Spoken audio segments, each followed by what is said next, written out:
Welcome back to episode 52 of Kane's Local. Joined as always by my cohorts, Cam and Kyle. I'm affectionately the old man of the group, and we're going to take a look around the week for the Hurricanes. Pretty good week. We'll see what the guys think, and then we'll take a look at what do we think the trade looks like at this point in its lifespan. 4 games into the trade, the big trade for sure. And then we'll look at some milestones this week and then spin around the league and take a look at 3 stars. And I'm sure we'll get into a lot more than that as we go along. But let's take a look at the Hurricanes for the week. What do you guys think of the week for the Canes? I mean, I think it's I thought they've had a decent go at it. We'll see. Last night wasn't, I don't think, our best showing, but at the same time, we got a little bit of a health bug going through the locker room. So, but what did you guys see out of the group this week? Especially with all the new faces. Yeah, I mean, I thought Carolina had what you would expect out of a team that has a illness going around the locker room. We didn't have a full lineup. Yeah, we had, I guess, a full roster man lineup last night. We didn't have all of our players in. Svechnikov was out. I think there was one other one out. Trip Tracy was out. So, I mean, we were just missing a whole bunch of guys. But I mean, even go back to the game against Chicago.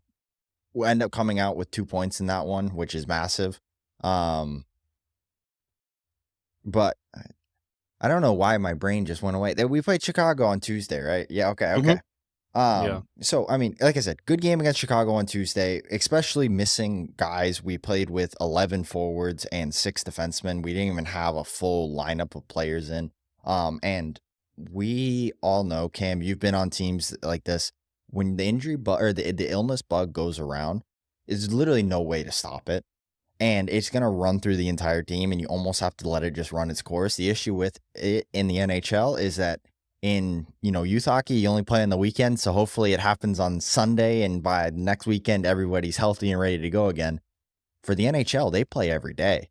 These guys are constantly Yeah. together. They're constantly talking to each other. When they're not at the rink, they're with each other at home. They're hanging out. It's a brotherhood. They hang out together all the time. So when one guy gets sick, the entire team's going to get sick. And unfortunately, every team goes through it, I feel like, every year.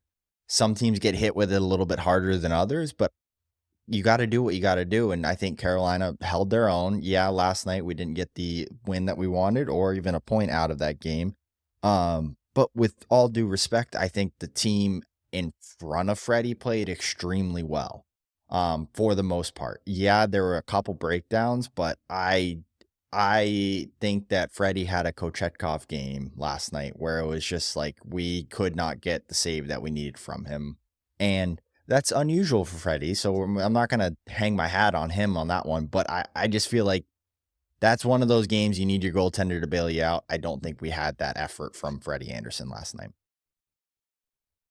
Yeah, I mean, look, I mean, it's only the second loss out of the last 8 games, so it's not No, Yeah. it's not too terrible, I mean, blew out the Rangers on Tuesday and beat the, Blackhawks on Thursday with a man down. So, you can't really complain. I mean, granted, beating the Blackhawks, sure, I mean, it's like an AHL team, but either way, I mean, I thought they played okay last night.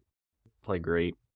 Wasn't getting any help from defensive side of the puck. I thought Orlov had a pretty poor game. I thought Freddie had a pretty poor game. I thought the refs were spotty at times. Like, I'm not going to blame the refs for the I don't like to do that, and I really don't want to do that. So I'm not going to. They're not the reason the Canes lost the game. Canes didn't get any help no. from them though, for sure. They were not on not on the receiving end of any good calls. So, but at the end of the day, in the NHL, you got to find a way to win games. So they had their chances too. I mean, there was a couple of chances where it feels like they had chances in front. They whiffed on pucks. Jackson Blake could have scored about 8 goals last night. I know, that's what I mean. It's like they had their chances for sure. I just think Same with Miko. I think Miko hit 2 posts. yeah, He also went short side Yeah. and had the entire Mhm. net and just missed the net. And it's like there was Yeah. I'm totally on. They had a plethora of chances. The offense didn't help the Yeah. goaltending. The goaltending didn't help the offense. The defense was just there. And yeah, I don't disagree with you. Dmitry Orlov did not look particularly well last night. But can we he's skating around the net and he gets absolutely corkscrewed. How is that not even what I'm so So that's the one where I'm like, I, I don't know.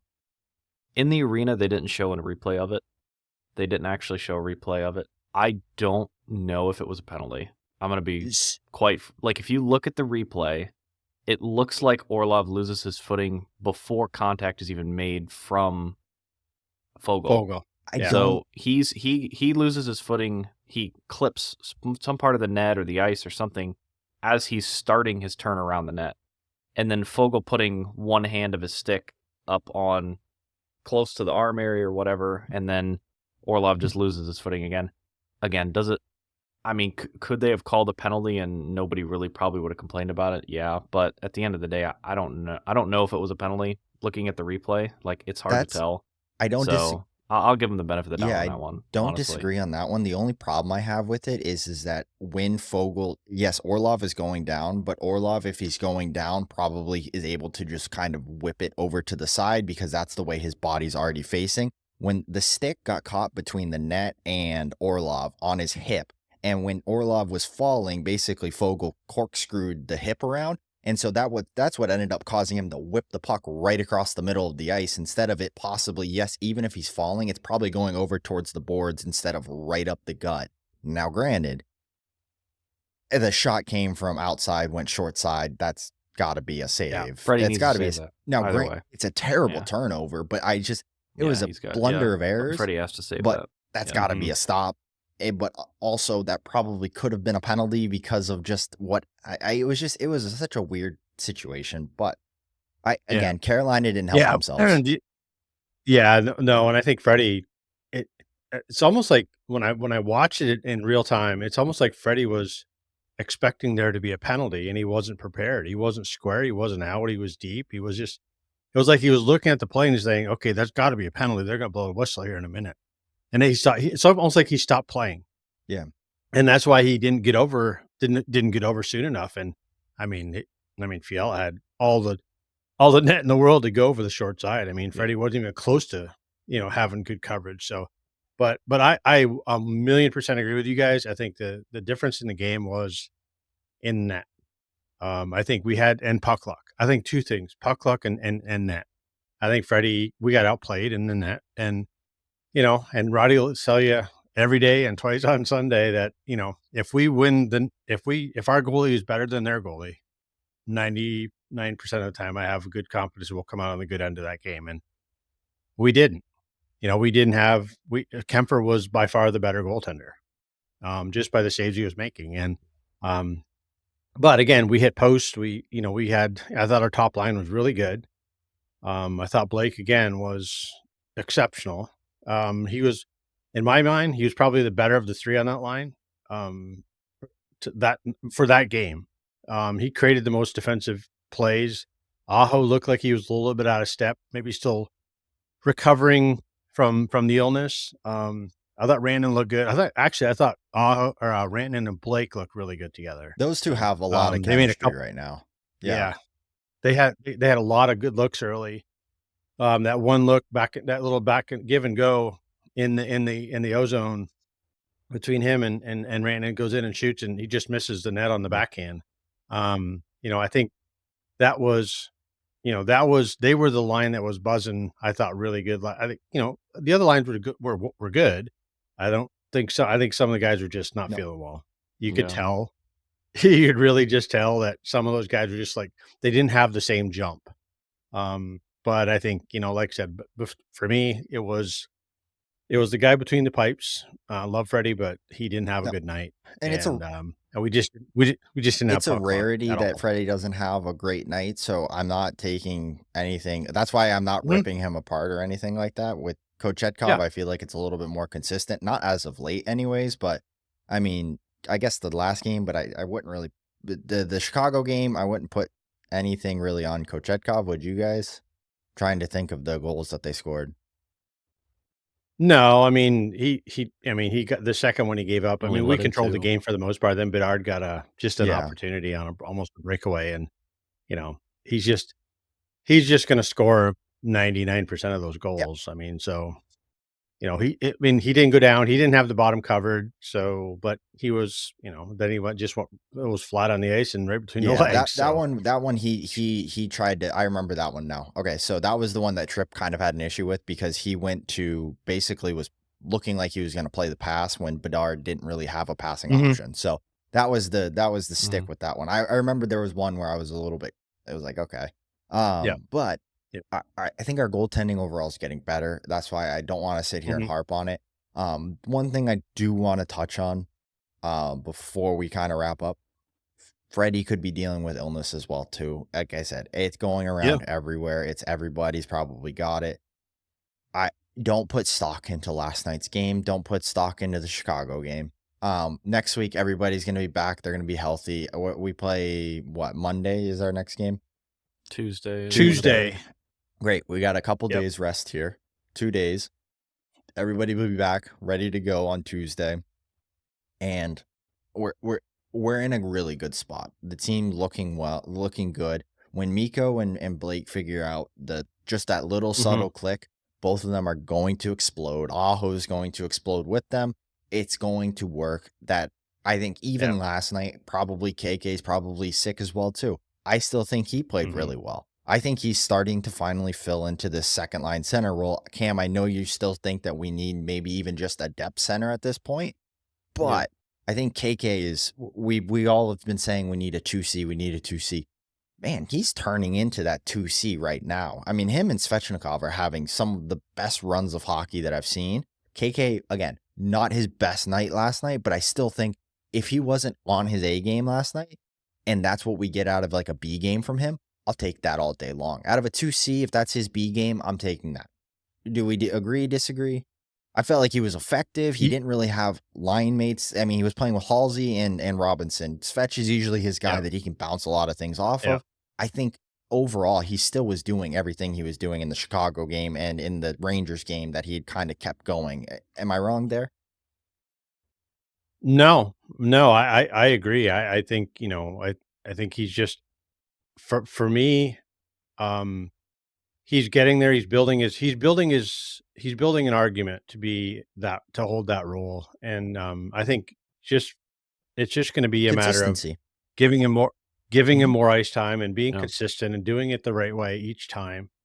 And I think when you build that kind of trust and being good in the faceoff dot and all of those things go along with a 2C responsibility because you're playing against better players. And I think it's one of those things that I think he's getting there. Is he there yet? Probably not. But at the same time, he's been playing very, very well right now for what he's been given. And I think his line mates are spot on. I thought, I think Hall is going to be a great when Svech comes back into the lineup. Hopefully it's nothing serious. I didn't, from what I got last night, it wasn't necessarily an illness. No, it was an upper body. He took warm-ups apparently, or He It was took a a morning skate. He didn't take. He sat out for precautionary reasons, which they said it's more precautionary than anything.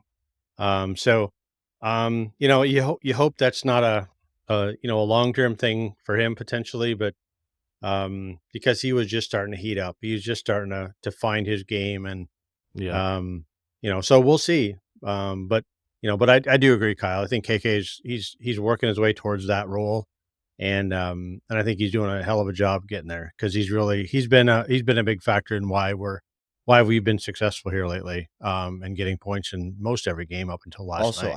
I think multiple guys on that line were sick because basically we played our first line and quote unquote our first line and our third line majority of the game because KK's line only had 12 minutes. Roslovic's line only had 9 minutes. So, I mean, the Aho line they averaged about 24 minutes. 22 to 23. So they played a majority of the game last night. So like I said, I think everybody's down with the bug. I'm not putting any real stock into that game. The fact that we were close in that game and we had a shot in it when Rod literally said we could have either an entire lineup in tonight or no lineup in tonight. He's like everybody's questionable after the morning skate on yesterday. He's Yeah. like, everybody's questionable. He's like, I don't know who's going to play. So the fact that we get an effort like that out of that game, yeah, we come out with no points, but I'll take it all day long. That's the effort of a winning team, in my opinion. But I think we've beaten Yeah. that Yeah, game. no, and the other thing too, Yeah. hey, let's not lose sight of LA. I mean, LA played exceptionally well, I thought. I mean, they were good. They took what we gave them and they took And they were advantage hungry of it, because they've you lost know. four. Yeah. They They lost lost 4 in a row going so into the 5th and final game of a road trip. So Haven't yeah, scored. I because think in you like knew 2 they were going to games. be. It was going to be tough. So anyway, so I guess we'll let's spin off that. I think we've got enough there at the moment. So let's take a look at the trade. We're what 4 games or 5 games into the postseason of the Rantanen Hall trade, getting sending 4. Natchez and Jury That out was the 4 4th, games. yeah. Okay, so let's take what are your initial thoughts? We said it's going to take some time, which it has. Rantanen finally gets on the board. He pots one against Chicago, and then Hall picks up a couple of assists. I don't think he's not scored yet. Mhm. But so what are your thoughts? Is it a fit?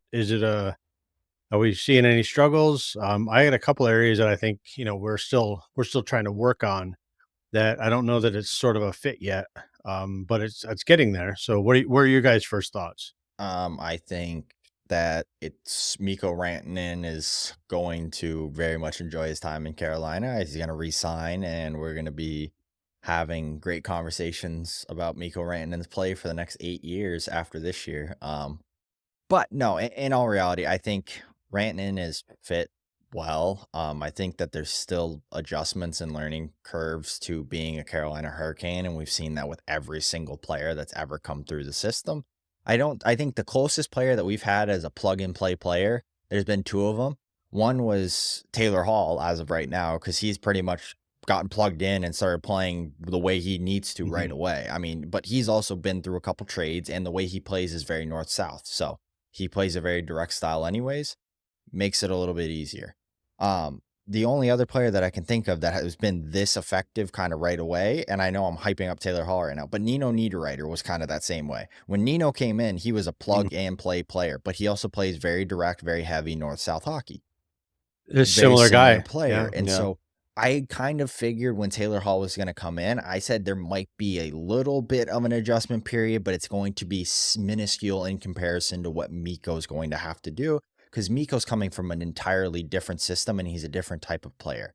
Colorado plays a very flowy style of hockey where there's not a ton of man on man. It's more kind of allow your forwards to be forwards, allow your defensemen to be defensemen, unless your name is Cale Makar, and then you just skate wherever the hell you want to because you can.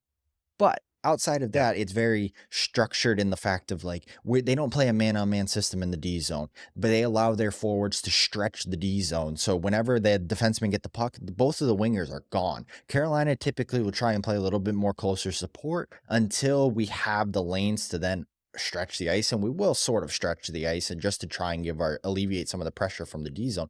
But Colorado's always looking to stretch it. They're always looking to transition and stretch, and so for Miko, it's an adjustment knowing where to go, how to go, and what timing is for everybody. Because at that high of a level, when you're playing 25 minutes and for only playing for one team, you become so accustomed to where Nathan MacKinnon's going to be that you don't know where Sebastian Aho is going to be. And it's a different kind of beast. Nate McKinnon's the top 2 player in the NHL. I love Sebastian Aho. He's not a top 2 player in the NHL. And so it's going to be an adjustment period for that too. You're not going to get the same exact passes, or you're not going to have MacKinnon flying down the wing, being able to just drive past all the defensemen. So I think Miko is going to adjust, and you've already started to see it. Him and Blake have a really good connection going, and it's just about finding the guys that fit with him. If it's not fitting with Aho, I'm not saying that it won't. I'm not saying we won't get there. I think that they have some chemistry. I'm not saying it's a perfect match right now. They haven't been lighting the world on fire. Try him with different centers. He doesn't have to play with Aho. Maybe Kokaniemi with Blake and Rantanen all of a sudden becomes an absolute monster lineup, and we have Aho with Svechnikov and Taylor Hall. And we can change up options just to see different looks, but it's just about finding who works. Right now, I would not change Miko Rantanen and Blake. Those two guys, whoever your middle Yeah. guy is, that can be different, but those two guys have finally found chemistry. And it seems like Rantanen really likes playing with Blake because they always just seem to just little ping passes off of each other. But Blake plays a lot like I'm ranting right now, but Blake plays a lot like McKinnon does, just without the size and all the skill. Yeah. But he plays very direct. He plays fast. He plays in your face, and he's going to be tenacious all the time. And Rantanen is one of those guys that can feed off of a guy like that, where he can find those soft areas that after Blake gets tenacious, like he did in that little one-on-one exchange, he dishes it over to Blake, and then all of a sudden Blake drives the middle of the ice, and Rantanen goes clean right through, and he drops it right down to him. That's the type of thing McKinnon would do. So clearly there's some connection there. Now it's just about finding that third person on that line, and then all of a sudden Miko Rantanen will finish the year over a point a game. He's already well over a point a game right now, but he's going to have over 100 points. I don't doubt it. It's just about finding that groove right now. Once he does, he's going to explode in Carolina. Yeah, no, I think it's. I mean, I think obviously it's 4 games in. Like, I can't really sit here and say anything on it. I mean, if we want to talk about it after 10 or 15, I think that's probably a better sample size. But 4 games is tough. I mean, guys are in and out of the lineup pretty much the last 2 or 3 games. Like, there's really been no consistency with the lineup over the last 4 games. So, you're kind of throwing everybody into the blender, including the new guys. So it's tough for them for sure. And like I said, I mean, after hopefully 10 or 15 games of a consistent lineup, we can kind of get a better idea. But yeah, I mean, they've played well. I don't think we've been lacking on anything other than a center. We need a depth center. I mean, we're not going to play Juha Jaska at fourth Tyson line center. Jost, I'm sorry. baby. Like, I like him. Tyson. Yeah, the AHL center that we pulled from Pittsburgh. Yeah, no, I'm okay. Tyson Jost has a the fourth line same, guy, basically, at least, if not a second line Cam. center. So if we didn't get rid of Jack Drury, would you still think we need a depth center? No. No. Okay, so No. Jack Drury and Tyson Jost have relatively the same number of NHL games played. Tyson Jost is just a little bit older than Jack Drury is. I think Tyson Jost can fit that role he has. When Jack Drury was out, he fit the role. What did he do that Jack Drury didn't do? He averaged more points than Jack Drury did. He won more faceoffs. He's not as good defensively as Jack Drury. 100%. Like, let's be honest. But again, he's not as good defensively, and he has the lack of offense that Jack Drury has. So he's less defensively responsible, and he doesn't have any offensive upside. So what's the point? I understand. I guess that's I my also question, think Jack Drury is a unicorn, and he's one of the better defensive centermen in the NHL. I don't think it's going to be that easy to find a direct replacement for him. So I'm saying what out there is going to be better than Tyson Jost in the fact of we're going to have to send draft picks, we're going to have to send prospects, we're going to have to send something where Tyson Jost is already in our system. He's already playing here, where we don't have to do anything outside of that. So what unless we're going after an actual quote unquote second line center that's going to genuinely add a big, like we go get Sam Bennett or something like that. Yes. Okay. Understood. We need depth down the middle. I don't disagree with that. But if we're just going to go add a fourth line center, I'd soon rather just keep Tyson Jost because we don't have to spend any money. He's been serviceable. Normally, on any other team, I would say yes. I would say I wouldn't care because normally on other teams, fourth line guys get 8 minutes a game at most. On the Canes, they average probably 13 to 15 minutes a game. That's the problem. They roll lines, and you need guys you can rely on. And I'm not saying that Tyson Jost is a bad player in any way, but I don't know, man. There's a reason he's been up and down his whole career. Like, there's not. If he was a staple, like somewhere, like if they had him as a third line center forever, then okay, sure. I mean, he could have that opportunity. But again, it's kind of been up and down. And again, it's hard to replace Jack Drury. It's going to be hard to replace him. I mean, Steph Mason was up and down for the longest time, and he still made an absolutely massive impact in the lineup. So, yeah, but he's not a center, though. That's the difference, though. I mean, I get what you're saying on Yost. If you don't have you need 4 good centers. If you don't have 4 good centers, you're not winning anything. You're winning a trip to Cabo in the off season. That's what you're winning. So they need a center, man. They do. Like, Tyson Jost is not going to help the Canes win a cup. I promise. He's just not. Well, we'll see. I mean, is he close to coming back in? He's Lineup, eligible. Kyle? He Yeah, he's practiced yesterday, I eligible, I think, or He believe. was on practiced the yesterday? so Yeah. probably Tuesday he might be back. Yeah, Yeah. awesome. Yeah. But also though, I mean, I think, of course we played Chicago, but we did play the Rangers, which, are a bit of a dumpster fire too now, but who knows? They lost yesterday, right? With Yeah, they lost. JT 6-3. They lost to the Miller's Bruins. debut. Yeah. They're so bad defensively, man. Yeah. I'm writing them off. They're done this year. So So, anyway, I think we've played, I think top to bottom though in our lineup. I think we've what I really have liked though, maybe more so than anything, is that even with all of the bouncing around of line combinations and things like that, we've actually done a pretty good job from top to bottom, even with a Juha Jaska and in the middle of the ice, or a Jack I've also Roslovic. We've very we've much actually, enjoyed Juha Jaska's game, even at center ice. yeah. yeah, So So I think he's playing like he wants to stay in the lineup, which is good, which is what you need. And I don't have a problem with his game. But like I said, I think what I really like about it is that it shows that we have the ability to play a strong, solid, maybe not an offensively gifted bottom six, um, but a strong defensive team structure that keeps the game in I'll tell you control. what, that stall line has one of the highest expected goals per game ratio. So don't say our bottom six is not offensive. We got Yeah, offense down there. but it's yes, but I would yes, they're streaky though. I mean, I don't necessarily know that because they looked okay last night. I mean, but when you got Jarvis was on heater there. He'd had a really good run. But he looked okay last night. I mean, again, I'm gonna chalk this one up to you know the flu. We'll call it the flu game of 2025. But we'll see. Yeah, we'll see how they continue. But like I said, and overall though, they're they're two of our better defensive. I think our second line is defensively okay, getting better, but for the most part, I just like the way our lineup is structured right now. So and then the two new guys I think are going to be absolutely dynamite here. And I know Cam, you said let's wait 10 games, but I think for the most part, we said let's see what it looks like after 5. Just kind of why I brought it up. yeah. And then, but I think I like the way it looks, and the area that I think is the most challenging right now for us is the power play. And with those two guys on the power play, I think we don't have that transitional speed that we had with Natchez. To kind of, so it's changed the way our power play entry, our power play regroup and reload.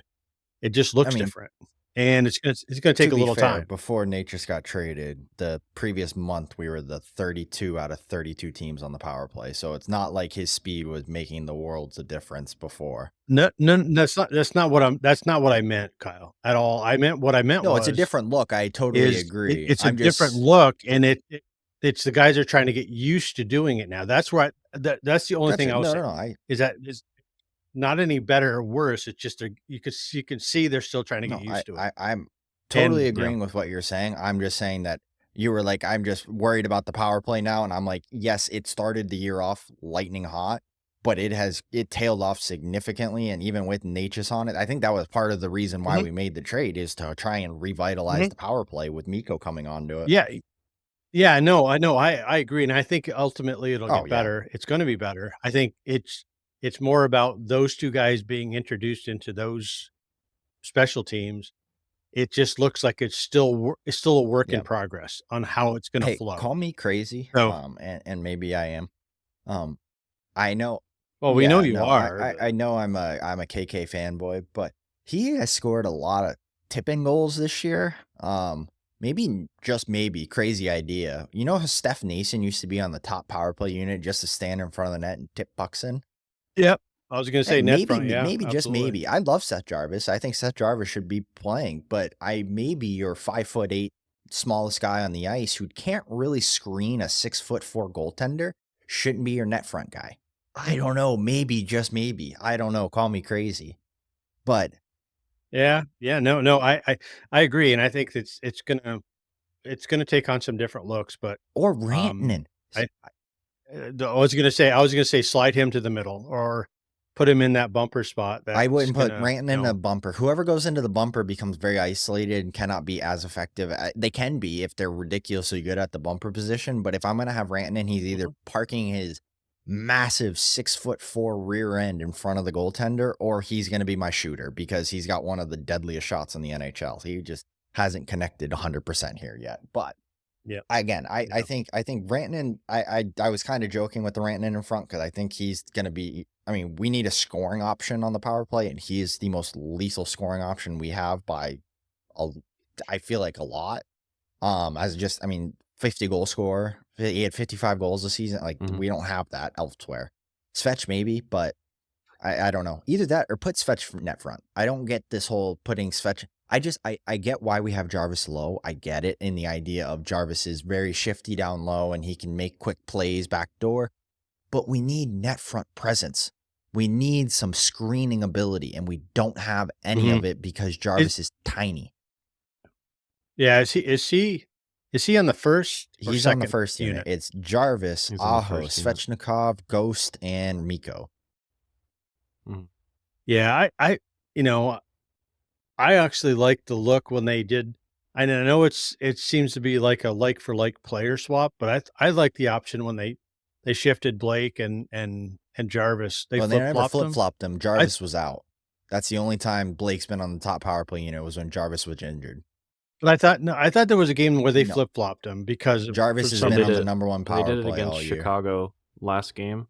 They did it Hmm? against Chicago last game only because Jarvis was on the ice for a minute Yes, and a that half was before that. yeah, Yeah, sorry, So that was the that's only the only time. reason Blake Yeah, was on the Jarvis has ice. been top power play the entire every game he's been in the Mhm. lineup, he's been on the top power play. And I love it. mhm, I don't want Yeah. him off the top power play, and I don't know who I want to take off. I think we just have to readjust the position. I think Svech net front, he's been a better net front presence this year than he has in years past.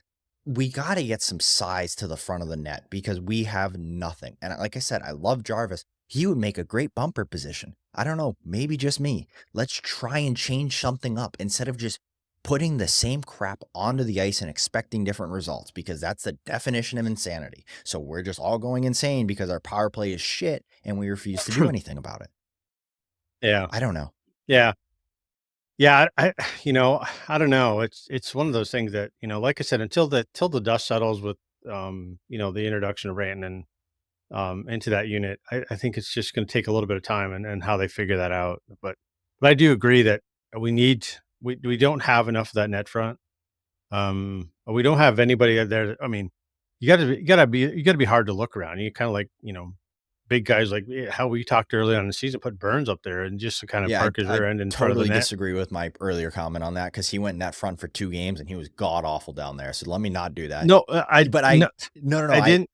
I didn't mean him. I just meant a I guy know I like was him taking that's got back the my own size. words. That's what I'm saying. I'm saying Yeah, I regret yeah. making that comment because I saw him out there and I was like, not the best choice. But yeah, Yeah. KK 6'3", Svech is 6'3", Jordan Stahl 6'4". Throw somebody other than the 5'7" Seth Jarvis. He keeps getting shorter, but he's just like, come on. I love Seth Jarvis. I Yeah. love him. I love him. I love him. We need a different option in there. Yeah. I mean, Darcy Kemper saw Yeah. everything last night. Yeah. No, he did. He did, and he made good saves when he needed to. But we didn't challenge it a whole lot. And we did for Shesterkin. I mean, he was looking through seemed like 10 bodies, in the Ranger game, which we needed, Yeah, to but do. And there again, KK was net front on Svech's yes. goal. So that's we need to get there. And again, I like the way we're playing right now. We're getting points in games. Yeah, I mean, we lost a game last night. Okay, whoop-dee. Let's park it. Let's move on. But I think we're good. We're still pushing in the right direction. But again, I think the power play is the one with the introduction of the new guys is still a work in progress on how it's going to look. Once it gets going, I hope it's going to be good because you do like to your point, Kyle. You got those scoring threats. You got a guy like Svechnikov and you got a guy like Rantanen, and we just have to figure out how to Yeah. move it. The power play is just stagnant. It doesn't move. It just Yeah. you just keep it to the outside, and it's just like it just goes nowhere. And if you get an aggressive penalty kill, you're You want dead to in know the what I'm water. doing right now if I am Rod Brendamore? My power play going into tomorrow's or into Tuesday's game is going to be Aho bumper position, Ghost where Ghost is, Svech net front, Jarvis on his offhand, Rantanen on his offhand. I love Sebastian Aho. He's too stagnant. If you want to be stagnant, if you want to He stand still, be he the can't bumper. yeah, If you want to stand still, that's fine. yeah, We can get you to yeah, stand still. Just be the bumper. I'm tired of watching yeah. him on the half wall stand still and try and force a puck through. It's like we don't Mhm, move, we don't do anything different, and we just expect different results. It's not going to mhm, change. The reason why our power play was so successful, if they went back and watched film from the first 10 games of the season, we had 40% power play, and it's because nobody on the ice stood still. Everybody was moving. mhm. Everybody was transitioning. Gossesbear was all of a sudden opening up one-timer lanes left, right, and center because guys would shift and rotate. And then all of a sudden we get a little bit good and we think we're all skill guys and just start standing still. We're not a standstill power play. We're not Colorado that can just whip the puck around. Go watch Colorado's power play. Nathan McKinnon doesn't stop moving his feet the entire 2 minutes. He doesn't stop moving. He's constantly trying to find a soft area of the ice. We just don't have that right now. But I think we've beaten this Yeah. to a pulp. So let's move on. Yeah. So so next on the hit list, we'll take a look at, we had a whole bunch of milestones this week, and good on just maybe a brief touch on this, but Jordan Stahl, 1,300 games. Yeah. Freddie, 500 Stahl games. 500 points as well too. 500. Then Burnsy last 900. night with 900 points. So I tell you, you don't get there by yourself for one thing, but man, I tell you what, that's a journey. And for those guys, good on them. I mean, Jordan Stahl, he's just an absolute. And I didn't realize this, but I think in the room they call him Chief, and there's a reason for that. And he comes in, he comes to play. He's a true pro, and you don't play 1,300 games just by accident. Yeah. So so good on all those guys. I mean, it's just you can't say enough about what they've done for this organization, and hopefully will continue to do into the future.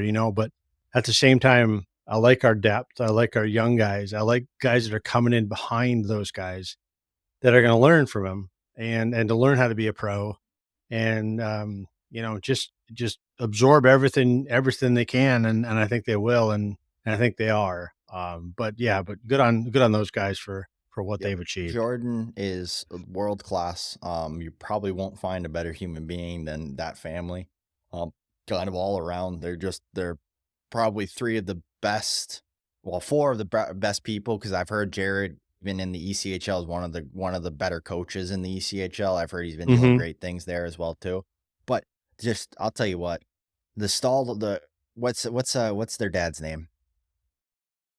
Henry. Henry did some good work. Oh yeah. Oh my goodness. I don't know how four boys Yeah. all basically ended up playing at some level of professional hockey. Three of them having over 1,000 games each in the NHL, which I outside of the Sutter family, can you think of another family that's got three brothers with the over 1,000 No, games in the NHL? No. no. And they were another farm Yep. boy family. I mean, they worked on the farm in the summer, and they didn't it wasn't, there wasn't the off ice training for them was baling hay and moving and working the farm in the summer with Yep. dad. So And let me tell you something. so- We played against a team of farmers. We played Team Wisconsin, and every single one of their kids always worked on a farm basically in the summertime. My goodness, those are the strongest kids I've ever played. Mhm. We Yep. played a team. It was my U18 year when I was playing for Islanders. We played a team from what's that? It's one of the Canadian provinces that's like huge. An Alberta team, legit all farm kids. Oh my! You couldn't move anybody. They had this little kid. He was like 5'7", but he's the strongest kid I've ever felt. So yeah, I don't know what they do with those farm kids. It's the whole milk they're drinking. I swear. It's just strong. It's just it's just Yeah, work strong. I call it's it work crazy. strong. Yeah. They're man they're strong. just it's So crazy what that kind of life, and I think it's all the whole milk. But one thing I want to add before we hop off this topic, because it's just we wanted to be brief on this. Freddie Anderson becoming the second fastest goalie to 300 wins. The only goalie that has done it quicker than him was Andrei Vasilevsky, and he did it in 2 less games than Freddie did. Granted, Vasilevsky did it at the age of 27, and Freddie's doing it at the age of 31. So I would have loved to see what Freddie's career could have been had he not had all these injury problems. Because I think it would have been something special. I think and it still is something special. To be the second fastest goalie to 300 wins is not anything to mark your hat at. But if you would have been able to play his entire career and not have the injuries that he's had, man, he could be up there with wins at this point. Like we could be talking about him if he played, 7, 8 more years and played until he was 40, like Fleury's doing.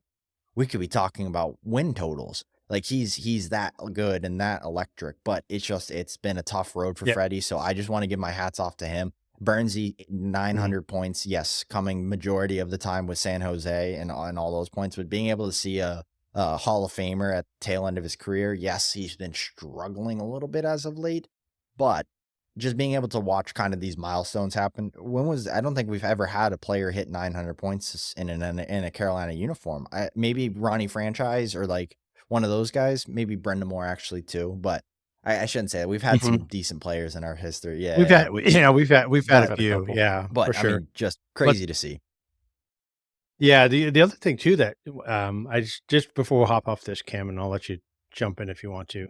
But we won a celebrate or what do they call it, a milestone night, or we did a retirement night or an event night where they retire a jersey. We always struggle with those games. Well, we didn't against Chicago, which was good. I think that was the Freddie Anderson night, correct? Or was it? I think we still struggled. That's Chicago that we almost lost to. So let's not. We ended up winning. Yeah. Well, no. My point is that we struggled, but we still won the 100%. Game. So there's a rarity for us on an event or a celebration night. So at home. So so I guess we'll jump off that and take a quick look around the league. Looks like Ovi's 1 goal or 1 point closer to Gretzky after yesterday's game against the Jets. I think they ended up losing in overtime, but they lost in overtime. But they lost. They did, because the Caps came back and tied it late in the game. They were Jets were up like 4-1, were they not? Yeah. So Ovi, I think he got one more in that game. So he's was it one more? I don't know how many he is away from the record, but I'm going to. But man, he just keeps inching towards it. And the Caps, man, they just keep getting points. I didn't win. I mean, getting points 100%. They just keep getting points, and I think they're now 8 points ahead of us or 7 points ahead of us. I think it's 7. 7. So I mean, honestly, I know last week, Kyle, you said this, but man, 7 points this time of the year that's gonna be tough to make up. That's almost not impossible, but it's going to be close. I mean, we're 4 ahead. It's up to Washington. 4 ahead. I think we still play. We're 4 ahead of 3 the more Devils. times, though. I mean, those could be very important for sure. Obviously, important games. Yeah. But man, 7 point spread right this time of the year, it could be daunting because I don't know. Washington just look good. And again, and to your point from last week or a couple of weeks ago, you could win the President's Trophy and get bounced in the first round. That's. Actually, so we'll fun fact, do you know the last President's Trophy winner to win the Stanley Cup? I don't. No. So it was the 2012-2013 Chicago Blackhawks in their shortened season when they didn't lose a regulation game until I think it was 4 games remaining in the season. Because it was only like a 42 game season or whatever it was. They played half of the season and they didn't lose a game until they were like 28-0-5 or something like that. And then they ended up losing a game late in the season. But yeah, they won the President's Trophy that year and ended up winning the Cup. So that's the last team to win the President's Trophy and also win the Stanley Cup in the same year. Oh, if we're on fun facts, this week I think we're the first team in I don't know how many years since the early 2000s and then probably even earlier than that, but to have 4 goalies in the same season record a shutout. So that hadn't been done since I think previously, I think it's early 2000s, and then before that, probably not until the early to mid I thought 80s. St. Louis did it in 2018, 2019. I think they were the last one, but I couldn't remember the year. I was just sort of making I up the think it year, was quite 28. honestly. Yeah. Well, that's sort of the early 2018, 2000s. 2019. Yeah, that's early Yeah. 2000s. If we're looking at it from 2000. It's kind of like 38. it's kind of like when it's kind of like Yeah. when your mom says it. Well, it only costs $30, but it was actually Yeah, 60. no. You know, but, you know, so It's a half price, yeah. No, but yeah, I say it's not how much I save, how much I spend, it's how much I save. one you thing know, I that kind wanted of to stuff. talk about, and when we got to see JT in his first game in New York, I don't necessarily know how that's gonna work out. I mean the fact that I saw JT in his first game yesterday because I watched the Bruins Rangers game. But Mhm. we talked about the fact of JT is a very hard teammate to get along with from time to time. He's extremely intense, doesn't like players that are very soft, doesn't like players that don't work hard. And just me, or does that feel like a lot of the players on the Rangers have a lot of Yeah. those symptoms? So what But he and Zivanejad are gonna he get loves, along real I well. heard rumor has it JT Miller, #1 fan of Swedish players. He loves a good Swedish player. Let me tell you. Yeah, well, I thought he loved Pedersen That's too. a Swedish. I was well, making a joke. He look at loves it. Swedish players. Yeah. Yeah. Yeah. He wanted to kill Elias Pettersson. So like I said, I just Yeah. if the team doesn't start producing well and they lose their first game with JT, I think that this is going to become a very negative situation very quickly. And the greatest thing is they have JT Miller for 5 more seasons. Yeah. So in that case, then let's talk about who's on the hot seat from the standpoint of coaches in the NHL. Is Lavia or Laviolette on the hot seat? I think Laviolette's fired after this year anyway. Yeah. I don't Unless think they go on to I win don't the think cup. Do you think it he to makes next year. the full season? I think he does make the full season. The only reason I say that is because if they haven't fired him by now, why the hell would they That's fire him now? exactly Like what I if was they haven't thinking. fired him, like after the whole crap they went through in November, December, why would they fire him now? Like just keep him till the end of the year. You can him at the end of the year and then have a whole offseason with a new coach, with the team, go through the preseason. I mean, their best chance to win right now is still with Laviolette currently. If they bring in a new coach, it's really it's probably not going to work out for them, honestly. There's only like 25, I think 30 it's games too left in the late season at this now. point, so it's Yes. too late now. Yeah, if they were going to make a move, they should have done it before Christmas. You go back and look at Edmonton last year. Edmonton last year, terrible to start the season. They make a coaching change, and all of a sudden, it turns their entire season around. They make the Stanley Cup Finals. I totally agree with you, Cam. I think that if there was going to be a coaching move, I think it should have happened 25 games ago instead of now. And so I think it's a little bit too late for them to make a coaching change. Not to say that it won't happen, but in all honest terms, I think if New York goes into the offseason not making the playoffs, I think you're looking at a new coach, you're looking at a new GM, and you're possibly looking at a new president inside of the New York Rangers organization. Yeah, no, and I know we do harp on the Rangers quite a bit on this, and I kind of want to. I would like to move off of them go because wherever at this route point you want to go to.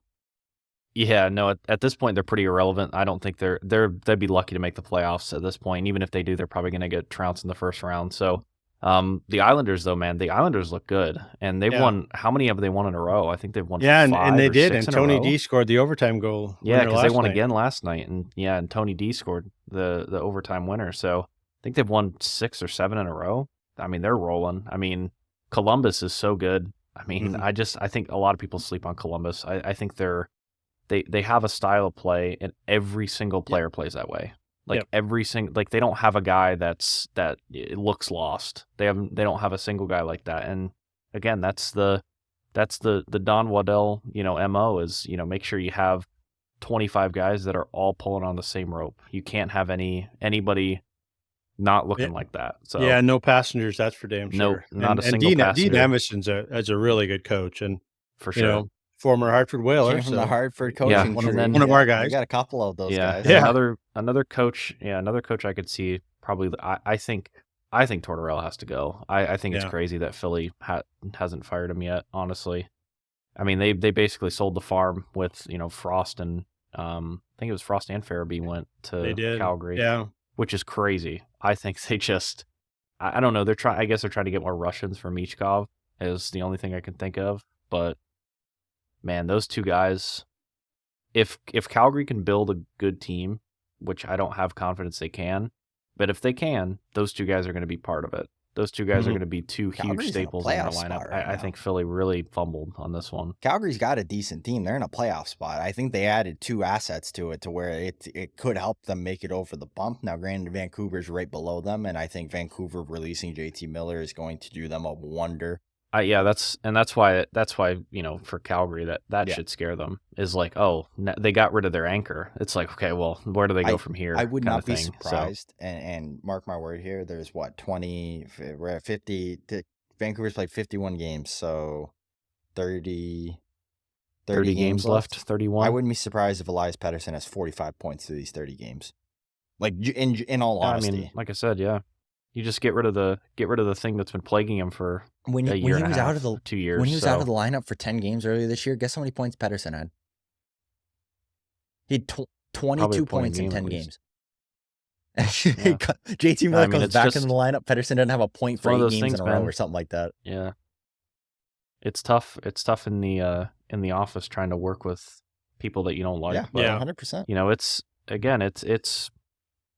It's unfortunate for I feel bad for the Vancouver fans for sure. They've kind of been through it all. I feel like this year it's been a whole whirlwind of people. The rumors started and then it was deny, and then all of a sudden, the GM basically said, I mean, something's got to change, and so everybody's like, oh, so it is. Well, going he came on. out and So said, he goes, these guys don't like time. each other, so we got to move. I know, like it's like why hide it, man? And I know they were probably trying to work it out. I don't know if they got like a couples counselor in there or something to try and help them out, but I mean, it's who knows, man. I mean, it's a guy like JT Miller with how effective he can be. You obviously don't want to lose an asset like that, but I definitely think they got the better end of that deal from New York. I do think that the contract with Miller isn't terrible for New York just because it's over 5 years and with where the cap's going. Puts him in a $8 million a year for almost a 100-point player is pretty crazy. Still puts him in a bit of a bind for next season. As far as I don't think they have a ton of space. No, I mean they're going to lose some guys, sure, but they're going to lose. They're going to lose guys anyway. They're going to blow up that team if they're smart. They're going to do that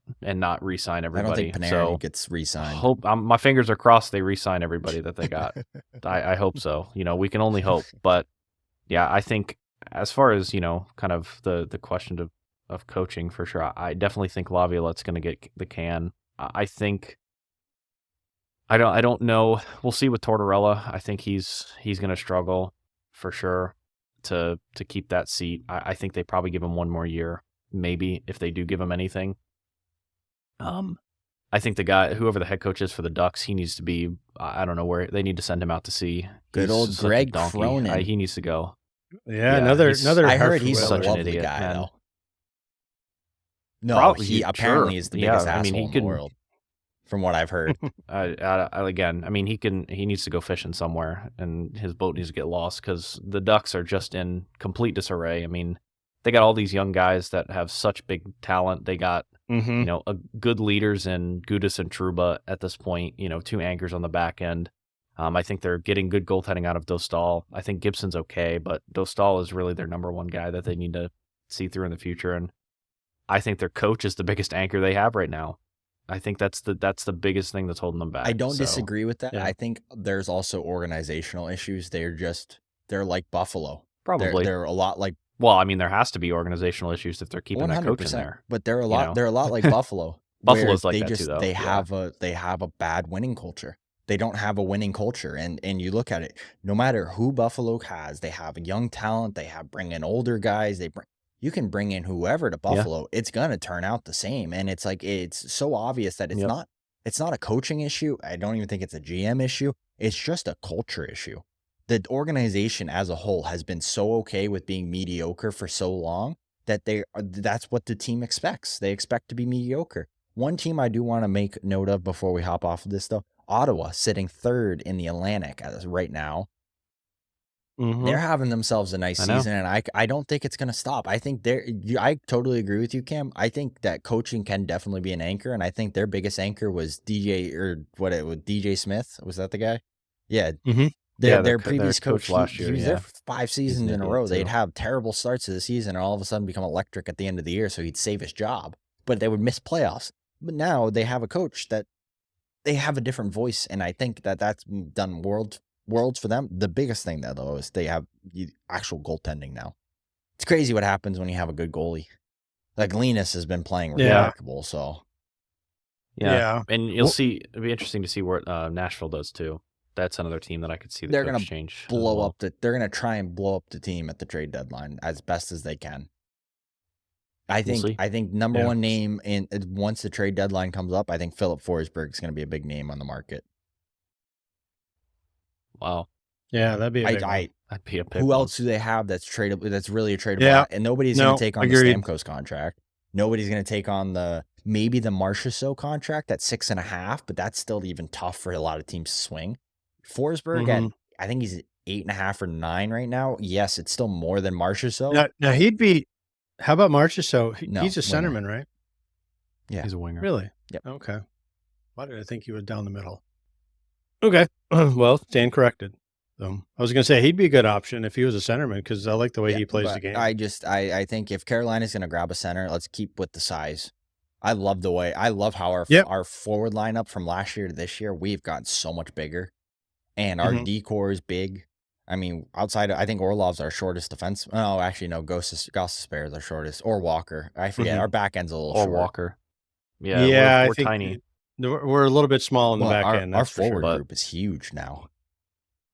I still stick with my stamp is I still think if we go out and get Tage Thompson from Buffalo, please, ET, go do it, man. Make it work. I don't know how to make it work, but ET phone make it work. How it works. We're either sending Svechnikov or Aho back to Buffalo. Yeah, I don't know about Aho, but yeah, I mean, again, Aho and Tage Thompson, roughly the same age, average about the same points.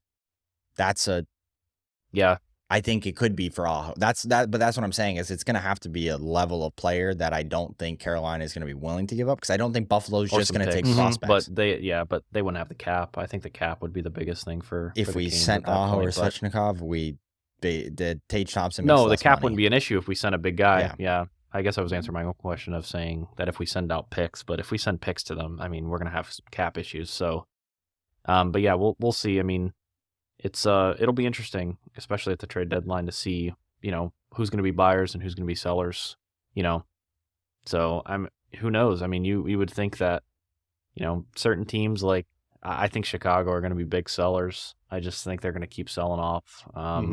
Be interesting to see if they sell though. What?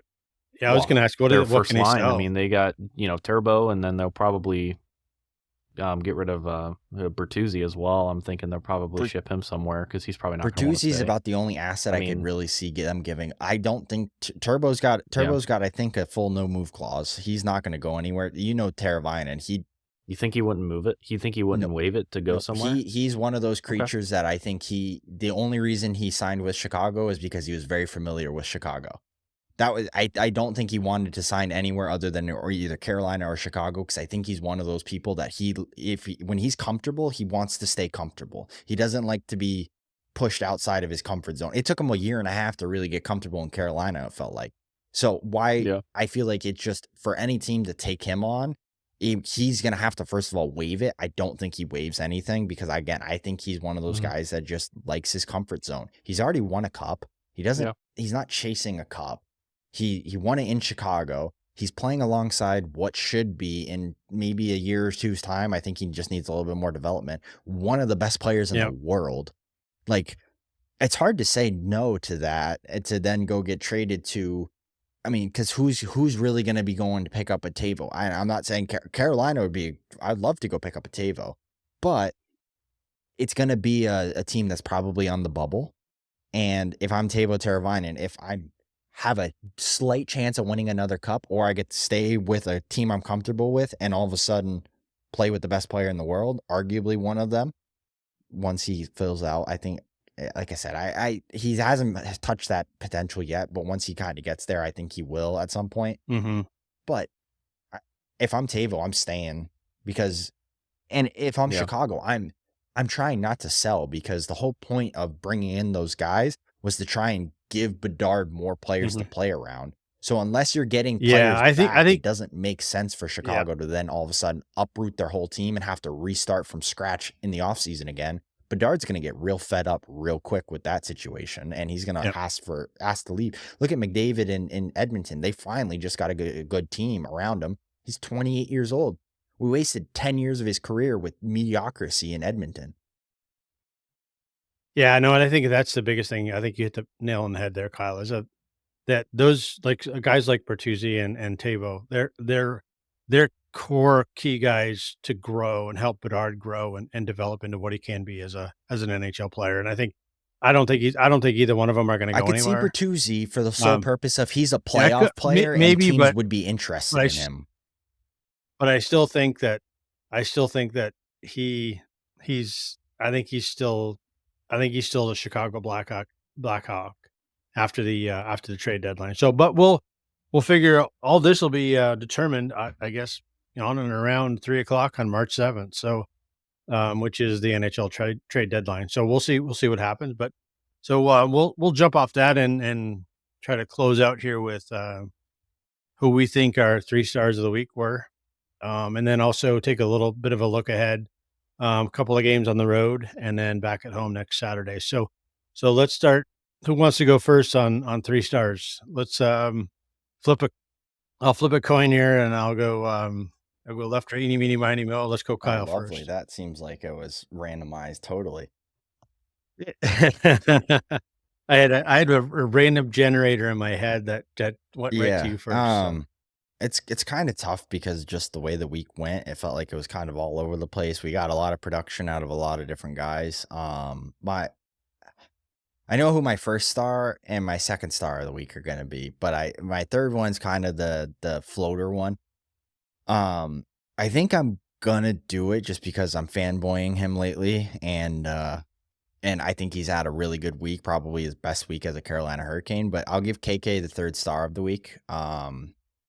And this was kind of, I think there's a couple guys that could probably go into this third star slot. I think, Burns is 900 points. That could be an asset. I don't think either goalie really earned a star of the week. I think Slavin does what Slavin does every single week, and it's not much different. Aho had a decent week. We had guys have decent weeks. I just think KK overall very productive. My first two, it's kind of a toss up on who goes first, who goes second, but it's the 2 Rugrats on the team, Jackson Blake and Seth Jarvis. Jarvis had a ton of points this week. Blake didn't necessarily get the point total to go along with it, but I feel like every game he keeps getting better and he just becomes more productive. And once the levy opens for Blake, talk about a point of game player. He's very capable of being that asset for us, and he could end up being one of the top players on Carolina here very quickly with how just talented he is. I'm going to give Jarvis number 1 just because he had the point total to back it, but I'll give Blake number 2. The one thing I am excited about Jarvis, 4 Nations, he's going to learn and learn and learn and learn, and I'm so excited to see him after 4 Nations because he's going to be an absolute killer, I feel like. Mm-hmm. All right. No, for sure. I think for me, I think Kokniemi is number 3 for me. He's had a really good stretch over the last 2 weeks. And then it's up to him on whether he keeps it going or stays in the position he's in right now, because the biggest issue that has always kind of plagued him has been consistency. Like, a lot of guys can do it for 2 weeks, but can you do it for 2 years or 2 seasons? So, we'll have to see. But he's played really well. I'm going to give my second to Svech. I think Svechnikov has been one of our best offensive players over the last month, really. I mean, I think he's just been brilliant, pretty much. I don't know if it was, I don't know what was going on with him, but he finally basically had like a full season, a full off season, been kind of getting more consistent gameplay. So I think he's number 2 for me. And then, yeah, Jarvis, just because of the point total's number 1. Like, he's making plays. He's, putting the puck in the back of the net. Did he have 2 shorthanded goals this week? I think so. Invaluable on the penalty kill, as we've seen. He's winning faceoffs. He's forechecking. He's back checking. He's doing everything. He's getting points. Like he's your, the two-way player for sure. So he just needs to keep it going. But yeah, those are definitely my 3 for sure. Yeah, I think I'm sort of a hybrid between the two of you. But I think also, KK,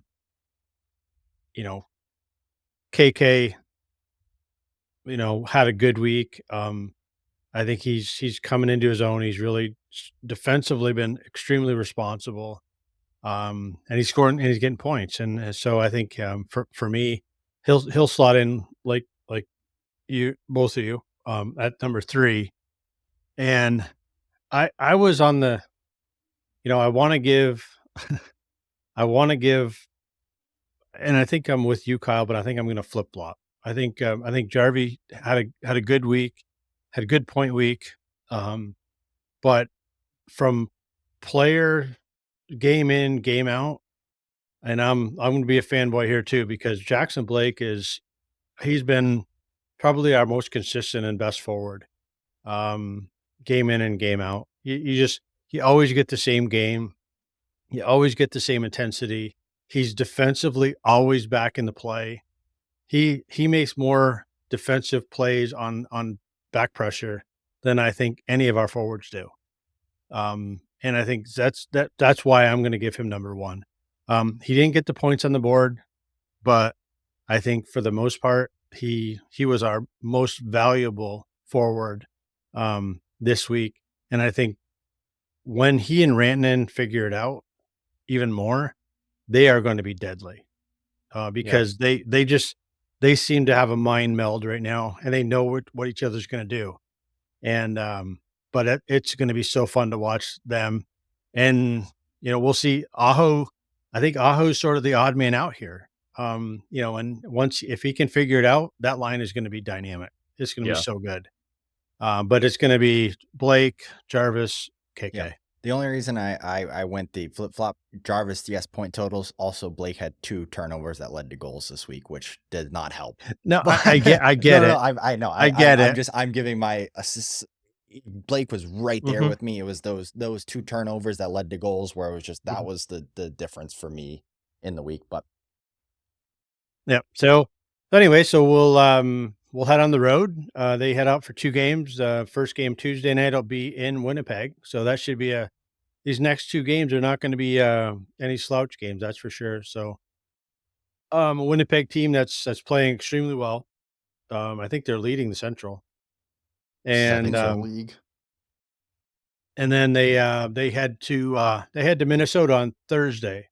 And then back home on Saturday against Utah. So yeah, it's a 1 o'clock game too. It's an interesting start time on a Saturday. Must have a basketball game that night.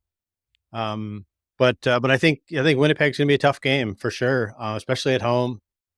And hopefully the boys are all healed up and the sickness is gone because they're gonna need absolutely everybody pushing the bus in the same direction against a team like Winnipeg. Yep, most definitely.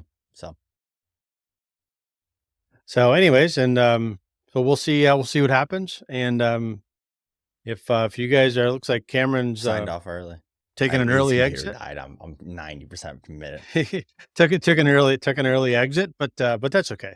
So anyways, but we do want to wrap for the week, and we'll just let you guys know that we do appreciate everything you do for us. Everybody that subscribes to the channel, follows us on social media.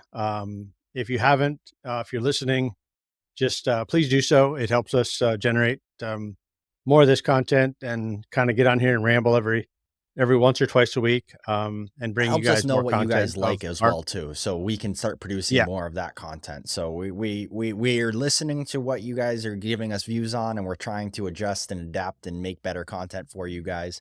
But yes, anything that you guys like, subscribe, comment, let us know what you like more than others, and we'd be happy to produce more of that. We're yeah. just trying to learn as we go as much as anybody else. So What happened? So anyways, and so we'll close, but also, we are trying to get an idea of who is following us and subscribing, and, we do have, I know we do have 2 new listeners. I know we have some subscribers too, but to the 2 newest, Steve and Rachel, they jumped on, a night or 2 ago. They got to go to a game, and, give us a little bit of feedback, and hopefully they enjoyed themselves. Um, we do appreciate them coming on board and becoming part of the Canes local family. But until next week, for Kyle and I guess Cam, he hit the remotely, showers early. He's getting them well, ready. he hit the shower. Yeah, He got he got 5 in a tossed early. He game. must have That's had a tough. scrap. He got a 5. Yeah. So anyway, so we'll bid you adieu for this week. I'll steal Kyle's catchphrase. But until next week, from all of us, have a great week.